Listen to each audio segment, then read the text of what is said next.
It's just the normal noises in here.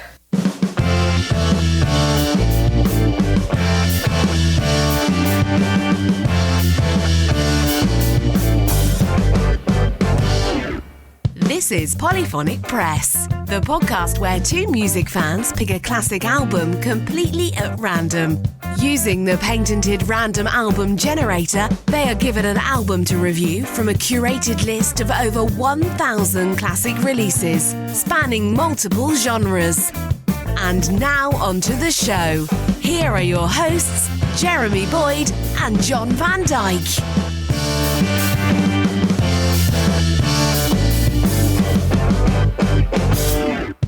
Hey, welcome to Polyphonic Press. I'm Jeremy Boyd. And I'm John Van Dyke. And let's not waste any time. We've got the patented random album generator right in front of us here. So let's hit the button and see what album we're going to be listening to this week.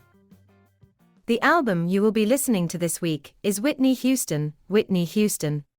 So this will be, about 1988 or something that this came out, probably?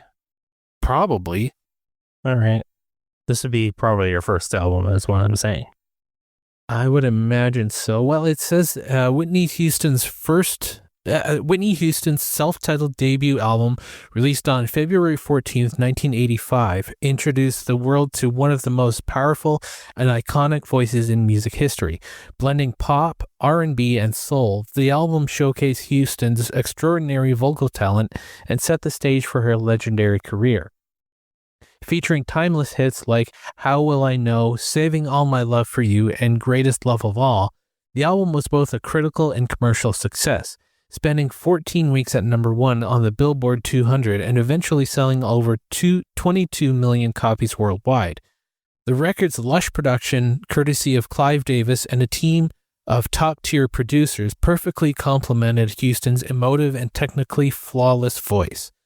With this album, Whitney Houston not only redefined pop and R&B, but also broke barriers, becoming the first debut album by a female artist to produce 3 number 1 singles on the Billboard Hot 100. It remains a landmark release symbolizing the arrival of a once-in-a-generation talent and setting a new standard for vocal excellence in popular music. So, yes, the album was released on February 14th, 1985. The genres are pop, soul, dance, and R&B. Label is Arista Records, and produced by Jermaine Jackson, Kashif, Michael Masser, Narada Michael, and there are 10 songs on the album, and I think it's split pretty evenly between side 1 and side 2, 5 and 5. So if you're listening along, which we encourage you to do, and we've linked the album to both Spotify and Apple Music in the show notes, so you can listen to it with us on your preferred streaming service. The album starts with the song "You Give Good Love," and we'll stop after the song after the 5th track, which is Nobody Loves Me Like You Do.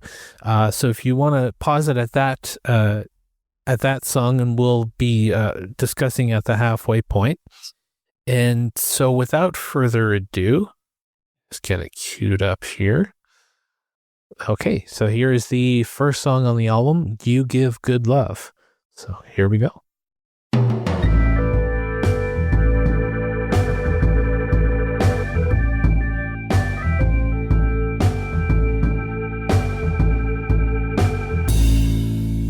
Okay, and ending side 1 with Nobody Loves Me Like You Do, duet with Jermaine Jackson. This is, it's not my favorite kind of music. It's a little bit too pop for my taste, but I can appreciate it. I have a few things to say. I think my favorite song so far is probably Saving All My Love for You, because the other songs, almost didn't feel like it was her album. It felt like she was it was the producers making all the decisions or something. That was the only song it felt like it was hers. The others sort of felt like she was just sort of almost not the main focus in a way. There isn't really anything wrong with the album. It's just not quite my favorite thing. Yeah, it's not my cup of tea really either. It's some of the stuff is a little too schmaltzy for me. I thought Someone for Me was kind of funky. Yeah, that wasn't too bad. A lot of the stuff has definitely got that mid 80s sort of, well, what we would now call sort of vaporwave sort of sound to it. It does, yeah. It's I mean, the DX7's all over it, and a couple of places I heard like the fretless bass and stuff like that. And you know, it's fine to use these things. But it's very of its time in that way. Yeah, it's if someone were making, like, if a producer was saying, okay, give me 80s, what does the 80s sound like? It's like everything that's here is what you would use. And this is 85, right? So it's like right in the middle of the decade. So smack dab in the middle of the decade, yeah. Yeah, so it's like if this is like the most 80s album I think we've done so far, honestly. Probably, yeah. There's a few albums I can think of that we did that were 80s that didn't quite necessarily sound. They didn't have that. The cliches all over it. That's the word.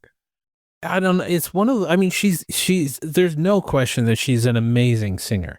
Like, she's got an incredible voice, and she's known for this incredible voice, and you know, probably one of the best of her time. Honestly, yeah, really, she is. But I always like that sort of style, like that, the Whitney Houston, Mariah Carey, Celine Dion, those sort of types of singers, I just never really got into. It's just never. It's like, it's hard to connect with. It's not aimed at us. Yeah, and it's like it's a technically perfect voice. For this style, it's more like a performance, and not necessarily. They're not really feeling the lyrics in a way. Like, it doesn't feel as personal, and a lot of it is because somebody else wrote the song, but it doesn't feel like it feels like they're just singing the song as part of their job, if that makes sense. I mean, sometimes these songs can be very personal, and you know, and she does put feeling into her voice, or into the songs that she does, and I think I know what you mean. The message, I mean, they're mostly love songs. In fact, I can't. There's nothing against Nazis or something like that. No. Although I'm sure if she were asked, I'm sure she would ask. Yeah. I'm just saying it's not exactly a political album or anything like that, which is fine. I mean, not everything has to be, but it's definitely geared to a completely different type of audience. It's not. You're right. It is absolutely aimed at a completely different audience, and I think obviously, like, we're not the audience for it. It's just like I can though appreciate it for what it is. Like, I'm not saying I don't think it's bad or anything like that. I'm not saying that at all. When she does a song like, well, I think probably her best performance is probably the song I Will Always Love You, which is probably like that song. I do feel like she really did put a lot of her feeling into it, and that's definitely that's classic. And I think maybe a lot of it is because, like, that was like 5 years after this, maybe more. I think that was like 92, so like 7 or 8 years. 7 years, yeah. So I think, she was only like 21 or 22 when she recorded when she recorded this album. So a lot of it is probably because like her voice and her a lot of the reason that I said like the song Saving All My Love for You was the one song where I felt like it was hers, is because it was closer to that, putting that feeling into it, like that I Will Always Love You. The production on the other songs, like the funkiness you were talking about, I enjoyed that aspect of it, but I didn't feel like those were her songs. And so it just didn't feel like it was her album. And I think it's because this is just sort of her debut album. She's just sort of still kind of figuring out who she is as a singer and what kind of artist she's going to be, and she's sort of trying different things out. Yeah. No, I do believe that definitely plays a factor. It's a debut album, and she was sort of fresh in the industry at the time. At least as a solo performer. I think I heard she used to do backup vocals for, before that, probably. I don't know. Yeah, it says she's been active since 1977. Wow, she would have been really young. Houston's professional career began when she joined her mother's band as a background singer at 14, while CeCe performed at Manhattan cabaret clubs. Houston gave her first solo during CeCe's performance at Manhattan Town Hall in February 1978. So yeah, I guess her mom was a singer in cabaret clubs in New York City. So that's sort of where she started singing. And so yeah, she was really young. She was born in 1963. So what would that so she would have been in 1978. She would have been 15 starting out. So yeah, well, it said that she was 14. So 14 in 1977, but her first solo debut performance was 15. So wow, yeah. She definitely didn't take long for people to recognize her voice at that time. But yeah, her first debut album. I mean, a lot of albums, I find a lot of pop albums, especially there's a lot of filler on it, because again, there's like one or two or maybe three, if you're lucky, songs on it that really do belong to the artist, but they got to fill an album. So it winds up having a lot of, to be not nice about it, it's filler. But it's, it's not like there's no redeeming qualities to some of the other stuff at all. Like, again, I thought Someone for Me was kind of a, it's funky. Like, if you're going to have fun with it, I mean, it could be kind of fun. I mean, yeah, who doesn't want to do something with a funky bass line every once in a while? So, yeah, no, I mean, I'm all for funky bass lines. Well, but I did manage to, there were a few facts about the album that I did manage to find. So the album didn't become an immediate hit upon its release. It took nearly a year to gain momentum, but once it did, it dominated the charts, spending 14 weeks at #1 on the Billboard 200 and becoming one of the best-selling debut albums of all time. So yeah, I guess it took a while for it to, for the general public to sort of catch on to it. Well, sometimes something lingers for a while because it didn't get like promotion or something like that right off the bat, and then it just sort of hangs around, and the little promotion it does take, it catches on, and there's a couple of people out there goes, oh yeah, this is really good, you should listen to this, and sometimes it takes a little while for that to hang on. I mean, it's a little unusual because, most things you need that immediacy of its like initial release to sort of be the catalyst to actually shove it into the top charts and stuff like that. But it's surprising. Sometimes something will linger for a little while before it actually catches up. Well, and that's really the big difference between how the music industry was back then versus today. Today, I don't know if an album can linger for a while before it catches on. Exactly. The record company would just stop promoting it. But back then they really nurtured artists, and if they believed in an artist, it's like, no, it'll catch on eventually. Just, keep trying.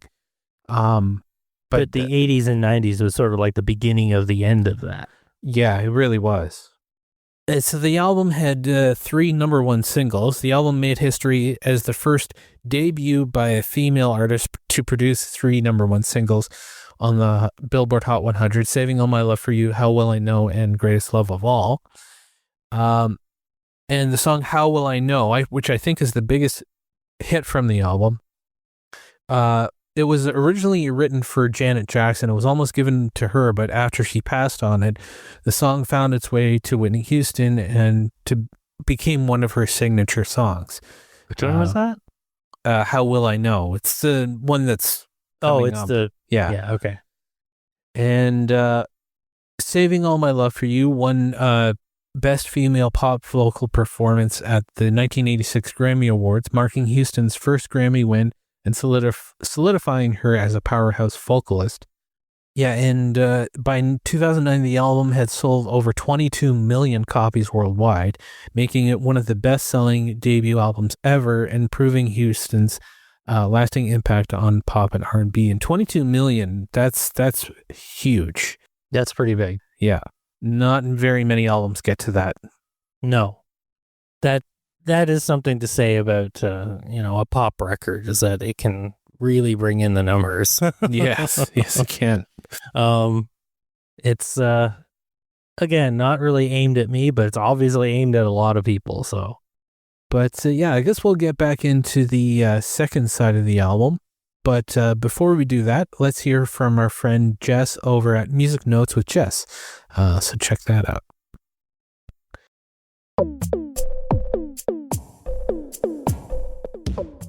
Hi, I'm Jessica Ann Katina. I've always loved music and surround myself with it every day. I've sung in choirs, took digital musical classes in college, and used to work in radio. To further share my knowledge and experience with others, I created this podcast, Music Notes with Jess, in 2019. I'm so fortunate of the listener growth and hearing back from some of the celebs I discussed in past episodes. That's why now I'm ready to expand. So let's have fun taking weekly music notes of throwbacks, modern hits, and media. Thank you. Talk to you soon on Music Notes with Jess.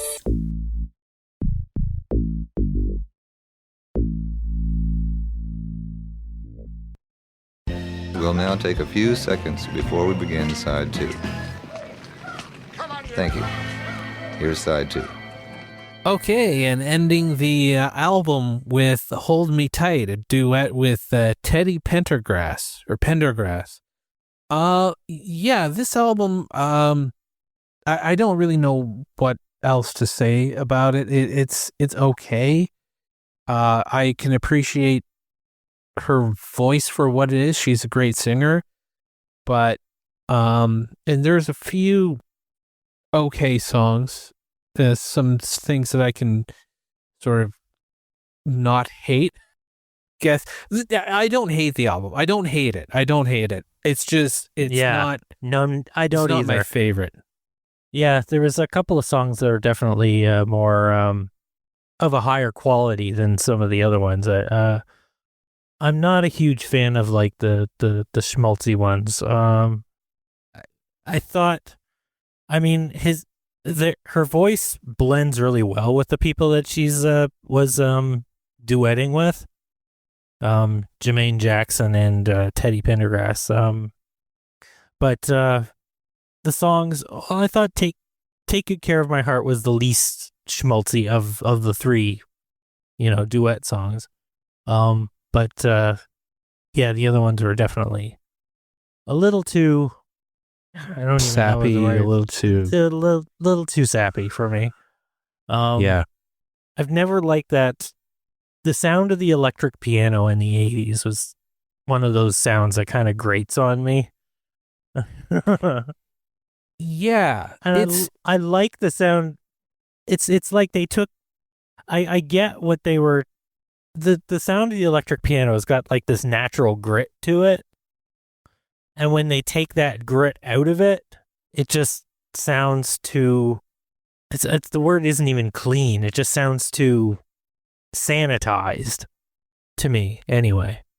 Yeah, well, that's the weird thing too. Is the like on a Fender Rhodes, there is a knob on it, and the sound in that sound was always available, but for some reason in the 80s they dialed the knob to the other way. In the 70s it was one way, and then in the 80s they turned the knob the other way. Yeah. Yeah, it's kind of I prefer the grittier sound to on those things. I would have picked a completely different instrument if I'm going for something cleaner.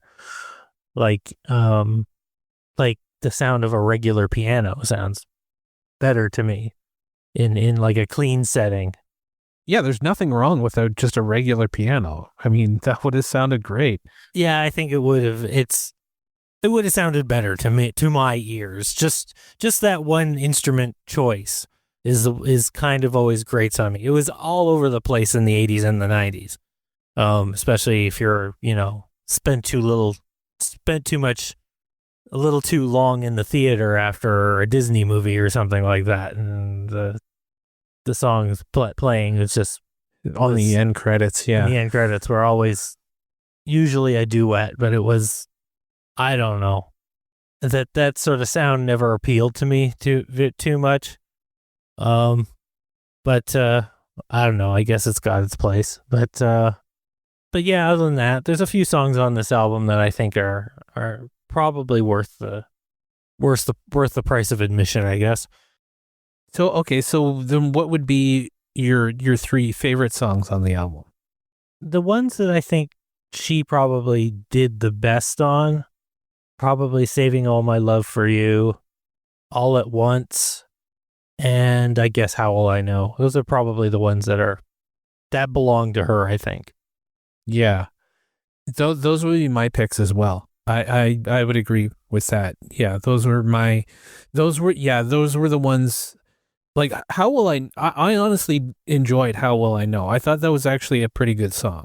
Like I enjoyed the production on even the cheesy 80s synth. I thought it was fun. Yeah, exactly. It's campy now. But it actually came off really well on that song and stuff like that. So yeah. So like that brings us to the question. I think I know the answer is, would you listen to this again? I'm not too likely to listen to this again. Not in my own time. I can't think of a reason why it would come on. Probably not, just because it's not me. It's not my kind of thing. It's not a reflection on its quality. It's not a reflection on its coolness factor, maybe. I don't know. It's just not for me. So, yeah, I feel the same way. I probably wouldn't listen to it again either, for the same reason. Like, it's just not my thing. But yeah, there you have it. So I guess we'll end the episode there. Thank you so much for listening if you made it this far. Don't forget to subscribe so you don't miss any future episodes, and we'd love to hear from you if you would leave us a rating and a review, as it really helps new listeners find us. And if you want to support the show, you can go to our Patreon. Go to patreon.com/polyphonicpress, and there you can get these episodes a day before they go live. And you can also check out the website for you can listen to all the previous episodes and as well as get updates and other interesting things there. And I think that pretty much does it. I'm Jeremy Boyd. I'm John Van Dyke. Take it easy.